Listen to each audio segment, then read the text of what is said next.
Seorang ibu, dua anak di Bangkalan, Jawa Timur digerebek polisi di rumahnya lantaran menjual sabu.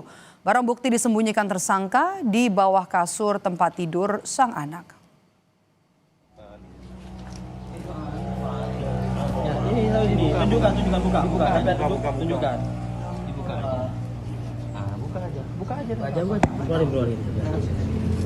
Pengungkapan ini berawal dari penangkapan pengedar narkoba berinisial N di desa Banyusangkah. Saat didatangi polisi, tersangka tengah menggendong bayinya. Tersangka pun diminta menunjukkan barang bukti sabu yang disembunyikan di bawah tempat tidur sang anak. 5 klip sabu seberat total 62 gram dan 2 alat timbang pun disita petugas. Dari hasil interogasi, tersangka nekat menjual sabu untuk memenuhi kebutuhan sehari-hari. Salah satunya untuk membeli susu. Kini 2 tersangka telah ditahan dan terancam hukuman 5 tahun penjara. Berapa harganya? Satres Narkoba Polres Bangkalan mengamankan 2 pelaku penjual sabu.